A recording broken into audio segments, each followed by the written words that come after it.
সুপ্রিয় শিক্ষার্থীবৃন্দ, বাঁকুড়িয়া উচ্চ বিদ্যালয় কর্তৃক আয়োজিত অনলাইন ক্লাসে তোমাদের সকলকে স্বাগত। তোমরা আজ আমি তোমাদের দশম শ্রেণীর রসায়ন বিজ্ঞানের অধ্যায় 5-এর সমযোজী বন্ধন নিয়ে আলোচনা করব। তো তোমরা তোমাদের জন্য সরকার কর্তৃক যে বই সেটা এই রসায়ন বিজ্ঞানের নবম দশম শ্রেণীর বইটা সামনে নিয়ে বসা। আমি আলোচনা করলে বোঝানোর সময় তোমরা অবশ্যই বুঝতে পারবে। তোমরা ইতিপূর্বে জেনেছো যে একটি ধাতব পরমাণু ও একটি অধাতব পরমাণু রাসায়নিক সংযোগের সময় ধাতু তার সর্বশেষ শক্তি স্তরের ইলেকট্রন অধাতব পরমাণুর সর্বশেষ শক্তি স্তরে স্থানান্তর করে ক্যাটায়ন ও অ্যানায়ন তৈরির মাধ্যমে আয়নিক বন্ধনের সৃষ্টি করে। কিন্তু তুমি যদি দুটি অধাতব পরমাণুর মধ্যে রাসায়নিক সংযোগ করাতে চাও তাহলে সেটি কিভাবে ঘটবে? অধাতুর বেলায় পরমাণুর শেষ শক্তি স্তরের ইলেকট্রন ত্যাগ বা গ্রহণ করা সহজ নয় বলে তাদের ভেতর বন্ধন তৈরি করা কঠিন মনে হতে পারে। কিন্তু বাস্তবে দুটি অধাতব পরমাণু বন্ধন গঠন করে।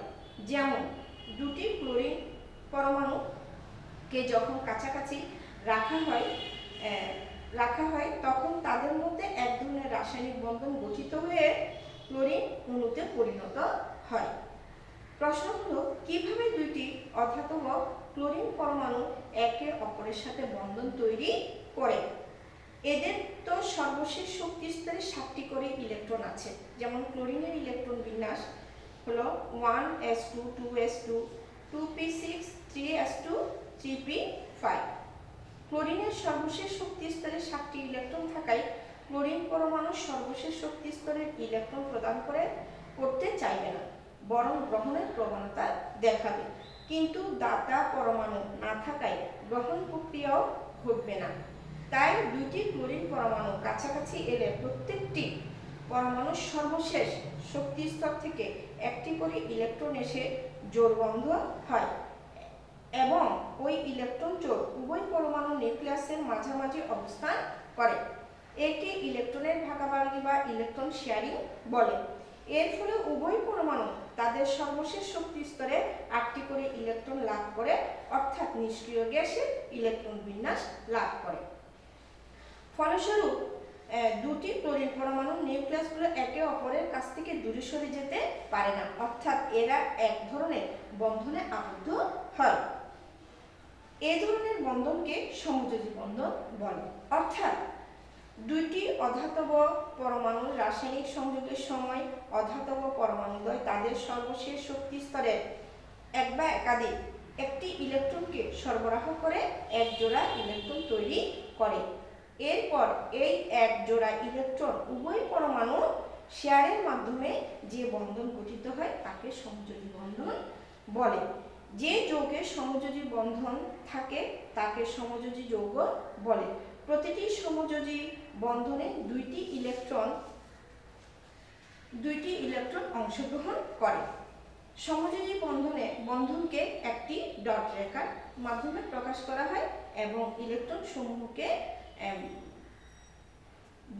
সমযোজী বন্ধনকে একটা রেখা অর্থাৎ মাইনাস চিহ্নের মতো একটা রেখার মাধ্যমে প্রকাশ করা হয় এবং ইলেকট্রন সমূহকে ডট চিহ্ন বা ক্রস চিহ্ন দ্বারা প্রকাশ করা হয়।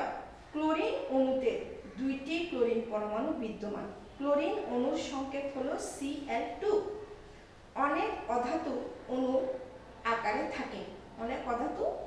থাকে, যেমন হাইড্রোজেন অণু H2, অক্সিজেন অণু O2, নাইট্রোজেন অণু N2, sulphur S8, phosphorus P4, bromine B2, iodine I2, fluorine F2 ইত্যাদি।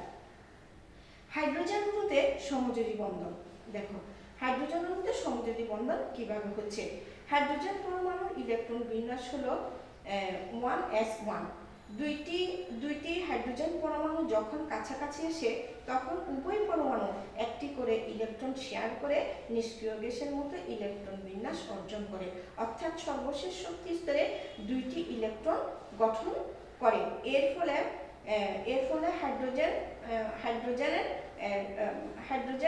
হাইড্রোজেন সমযোজী বন্ধনে সৃষ্টি হয়। Hydrogen dot plus dot hydrogen আর এদিকে হাইড্রোজেন ডাবল ডট হাইড্রোজেন।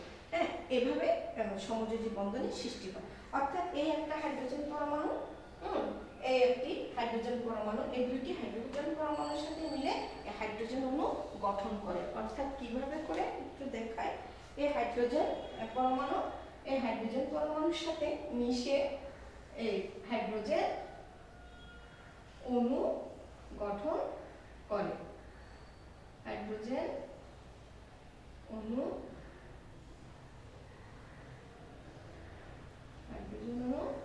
গঠন করে। এটা হলো হাইড্রোজেন অণু। অর্থাৎ এই দুটি এইভাবে, এটা হলো হাইড্রোজেন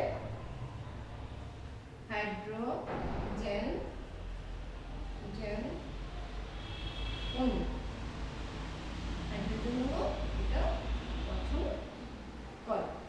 এই দুটো হাইড্রোজেন পরমাণু, একটা হাইড্রোজেন পরমাণু একটা হাইড্রোজেন পরমাণু মিলিত হয়ে একটি হাইড্রোজেন অণু গঠন করে। এবার আসুন অক্সিজেন অণুতে সমযোজী বন্ধন।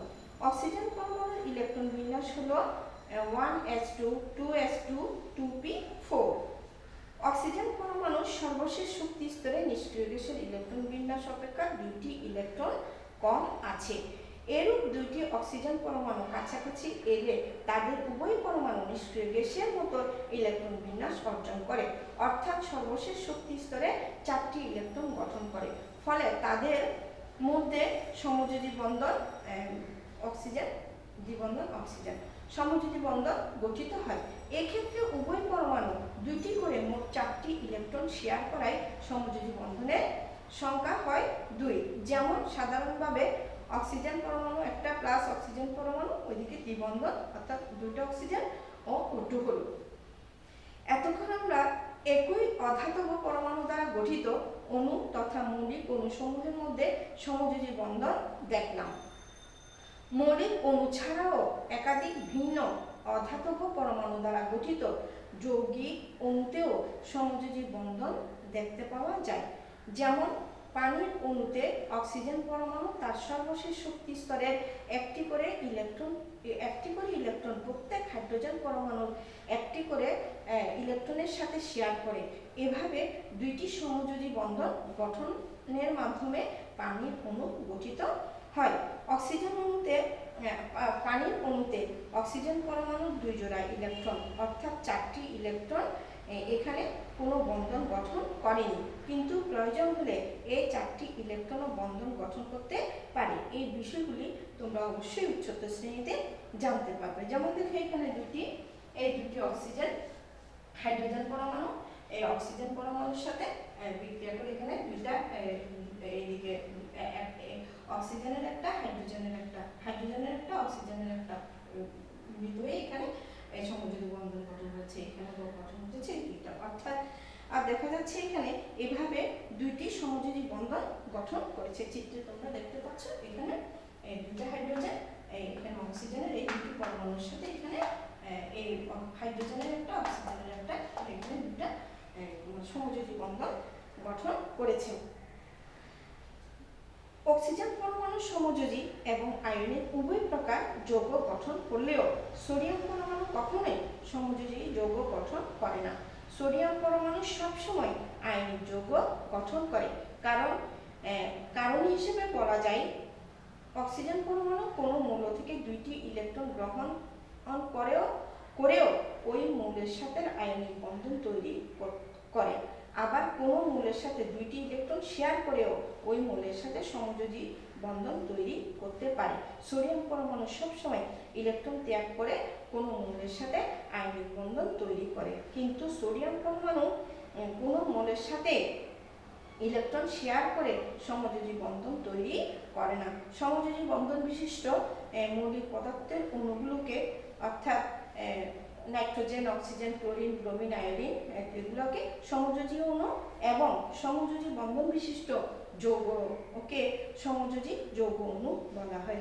যেমন methane, carbon die oxide, hydrogen chloride, ammonia ইত্যাদি।